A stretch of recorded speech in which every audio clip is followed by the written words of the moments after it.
सन।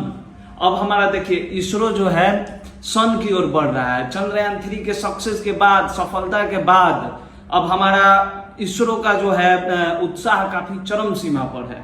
अब ये अपना मिशन 2 सितंबर को 11:50 दोपहर पे ये अपना मिशन सूरज की तरफ भी भेज दिया है। इस मिशन का नाम रखा गया है आदित्य L1।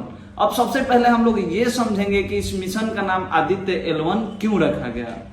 देखिए सूर्य का पर्यायवाची नाम आदित्य भी होता है, क्योंकि हमारे पुराणों के अनुसार सूर्य महर्षि कश्यप और माता अदिति के पुत्र माने जाते हैं। अदिति के पुत्र होने के कारण इनका नाम आदित्य भी है। और L1 मतलब कि लैंग्रेंज 1। लैंग्रेंज 1 क्या होता है?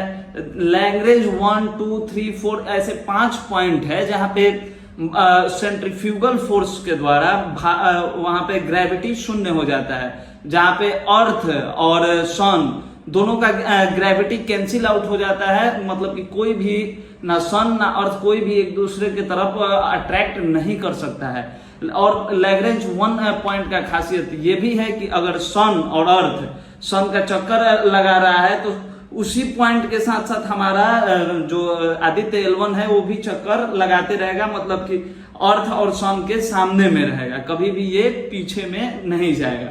तो ये इसके नाम रखने का राज हुआ। 2 सितंबर को 11:50 में आंध्र प्रदेश के श्रीहरिकोटा से के सतीश धवन स्पेस स्टेशन से इसे लॉन्च किया गया।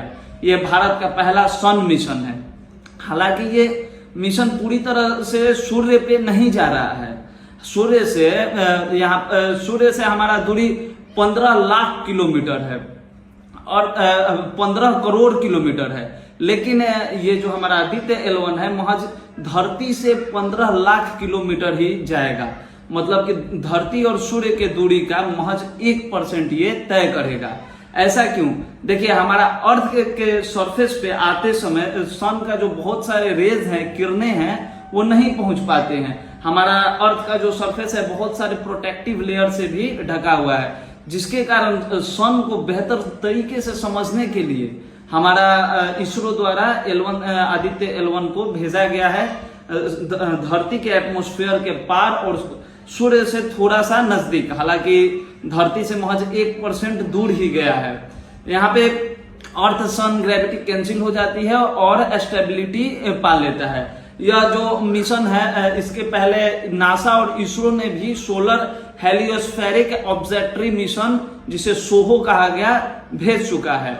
सन मिशन हमारे देश से पहले अमेरिका, यूरोपियन यूनियन और जर्मनी भी भेज चुका है। मतलब कि वर्ल्ड में सन मिशन वाला भारत चौथा ऐसा देश है।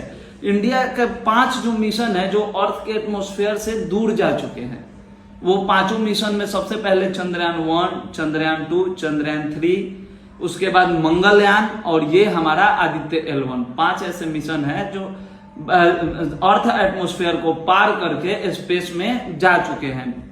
इसके बाद जो हमारा चंद्रयान 2 गया था, चंद्रयान 2 जिस पॉइंट पे लैंड किया था उस पॉइंट का नाम हमारे भारत के द्वारा तिरंगा दिया गया है। और चंद्रयान 3 जिस सरफेस पे लैंड किया था उसे शिव शक्ति कहा गया है। सूर्य के सबसे नजदीक अगर देखा जाए कि कौन गया है मिशन, तो सोलर पार्कर मिशन, ये नासा का जो कि अमेरिकी satellite agency, America space agency है, इसके द्वारा भेजा गया है। देखिए अब ये इसके बेहतर तरीके से काम को समझने के लिए हमें सबसे पहले सूर्य को समझना होगा। पुराणों में भी सूर्य का काफी बखान किया गया है, जिसमें एक बार हनुमान जी भी सूर्य को निगल जाते हैं। ये हालांकि पौराणिक कथाएं हैं। अब हम साइंस के अनुसार सूर्य को समझते हैं। देखिए हमारा जो सूर्य जो है उसका व्यास 12,92,000 किलोमीटर है डायमीटर, जबकि धरती का व्यास महज 12,756 किलोमीटर है, जो कि सूर्य के व्यास से 109 टाइम्स कम है। धरती के व्यास को 109 गुना अगर किया जाए तब सूर्य के व्यास के बराबर होगा। इसका अगर वेट देखा जाए तो 3,33,000 गुना कम है सूर्य से धरती का वेट। एक सूरज में 1.3 मिलियन अर्थ समा जाएगा। हमारा सन जो है इतना बड़ा है कि एक सूरज में 1.3 मिलियन धरती समा जाएगा। इतना बड़ा हमारा सूर्य है। तो सूर्य से हमें मिलता क्या क्या है? सबसे पहले heat, light, visible rays, UV rays जिससे हमें स्किन कैंसर भी होता है, infrared radiation, radio wave, X rays, gamma rays, solar wind. Solar wind क्या है? A huge wave of electrons and protons. Electrons और प्रोटॉन का बहुत बड़ा वेव है सोलर वेव। CME जिसे कोरोना मास इंजेक्शन कहते हैं, सोलर फ्लेयर्स मिलते हैं, सोलर फ्लेयर्स, इन तमाम चीजों को सूर्य अपने द्वारा निकालकर धरती पर या पूरे यूनिवर्स में देता है। कुछ हमारे लिए हानिकारक भी है और कुछ हमारे लिए यूजफुल भी है। कुछ धरती के एटमॉस्फेयर के द्वारा अंदर नहीं आने दिया जाता है और कुछ को अंदर आने दिया जाता है। अब आदित्य L1 सूर्य को ज्यादा बेहतर समझने के लिए उसके पास जाने की कोशिश कर रहा है। जैसे हम लोग अपने धरती के बारे में जानते हैं कि हमारी धरती 3 लेयर से बनी हुई है, क्रस्ट, मेंटल और कोर। ठीक उसी प्रकार हमारे सूर्य में भी अनेक लेयर है। जैसे इसमें भी एक कोर है जो कि एकदम मिडिल लेयर है, इनर पार्ट है। इसमें न्यूक्लियर फिजन होता है, इसका टेम्परेचर 15 मिलियन डिग्री सेल्सियस होता है। इसमें हाइड्रोजन और हीलियम के द्वारा न्यूक्लियर फिजन होकर बहुत बड़े मात्रा में तापमान को, टेम्परेचर को उत्सर्जित किया जाता है। इसके बाद जो आता है रेडिएटिव जोन, ये सन के रेडियस का 70% रेडियस इसी जोन में होता है। फिर 3rd नंबर पे आता है कॉन्वेक्शनल जोन। इसमें जो हीट है, एनर्जी है, रिलीज होता है कॉन्वेक्शन मेथड के द्वारा, इसलिए इस जोन का नाम कॉन्वेक्शन जोन रखा गया है। 4th जो है उसको फोटोस्फीयर कहा गया। फोटोस्फीयर मतलब यहाँ पे गर्म गैस और प्लाज्मा होती है। इसका टेम्परेचर 5000 से 6000 डिग्री सेल्सियस के बीच होता है। उसके बाद आपका क्रोमोस्फेयर जिसका टेम्परेचर 6000 डिग्री सेल्सियस होता है। इसके बाद ट्रांसमिशन लेयर, ये सबसे पतला लेयर होता है, इग्नोरेबल होता है। सबसे लास्ट जो होता है सूर्य का सबसे ऊपरी सतह, उसे कोरोना कहते हैं, कोरोना या क्रीप। ये कोरोना का वो कोरोना डिजीज से कोई भी संबंध नहीं है। ये कोरोना मतलब बेसिकली होता है मुकुट।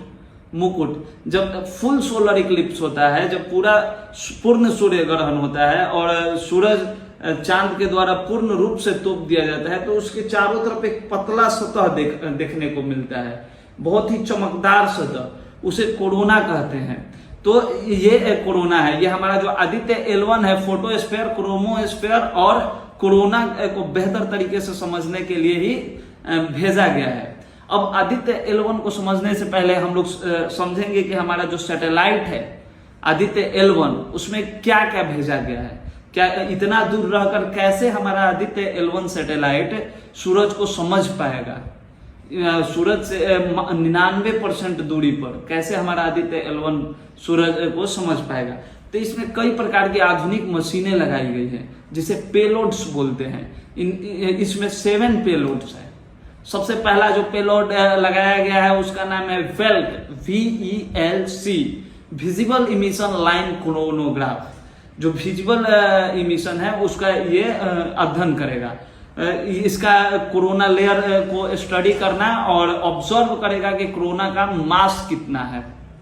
सेकंड जो है उसका नाम है suit, SUIT, solar ultraviolet imaging telescope.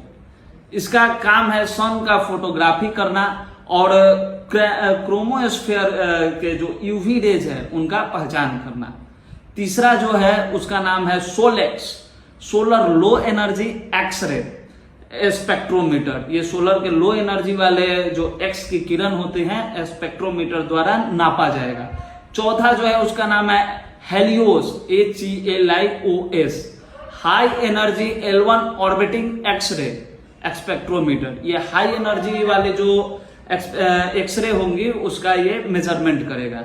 तीसरा और चौथा को अगर हम ध्यान से समझ रहे हैं तो हम देख रहे हैं कि ये एक्स किरण को जो एक्स किरण के बारे में स्टडी कर रहा है जो सन से निकलती है। पांचवा का नाम है ASPEX, Aditya solar wind particle experiment. पांचवा का नाम है, ये आदित्य के जो सोलर विंड होते हैं उनके पार्टिकल का एक्सपेरिमेंट करेगा। और 6 का नाम है PAPA, जिसे हम लोग पापा बोलते हैं, plasma analyser package for Aditya. Plasma analyser package पर देते हैं। इसके नाम से ही पता चल रहा है कि ये प्लाज्मा का एनालिसिस करेगा। ठीक है, पांचवा और छवा जो हम बोले, ये बेसिकली अगर हम समझे तो सोलर के जो विंड है, जो सन से निकलने वाली रेज है, उसको समझ रहा है। और सबसे लास्ट यानी सातवा, उसका नाम है एमएजी। एमएजी मतलब मैग्नेटोमीटर। मैग्नेटोमीटर इसका काम क्या है, ये मेजरमेंट करेगा सन के मैग्नेटिक फील्ड्स को। अब हम जब सातों पेलोड्स को समझ चुके हैं तो सात में चार तो साफ दिख रहा है कि ये डायरेक्टली सन का अध्ययन करेगा, और जो तीन बचा वो L1 पॉइंट के चारों तरफ जो हमारे रेज हैं, किरणें हैं, उनको समझने के लिए, बेहतर तरीके से समझने के लिए इसका यूज किया जाएगा, तीनों का। देखिए, सूर्य जो है हमारा सौर मंडल का प्रधान ग्रह माना जाता है, इसलिए जो सूरज को समझने के लिए मिशन गया है वो काफी इंपॉर्टेंट है। हालांकि सूर्य की ओर कोई भी मिशन भेजना बहुत ही खतरनाक होता है। ये जो चंद्रयान 3,84,000 किलोमीटर दूर था, उससे ये 4 गुना दूरी तय करके गया है, फिर भी ये महज 1% डिस्टेंस सूर्य की तरफ तय कर पाया है। सूर्य का हमारे पुराणों में भी बहुत महत्व है। बिहार यूपी में छठ का पर्व जो बेसिकली सूर्य के लिए ही मनाया जाता है, और बहुत सारे धर्म में सूर्य की पूजा भी की जाती है, जिसमें हिंदू धर्म महत्वपूर्ण है। तो इसरो का लगातार काम जो सूर्य के लिए किया गया, स्पेस में चंद्रयान पे किया गया, मंगलयान पे किया गया, ये काफी सराहनीय है और हमारे आगे के यूनिवर्स को एक्सपेंड करने में बहुत ही सहयोग देने वाला है।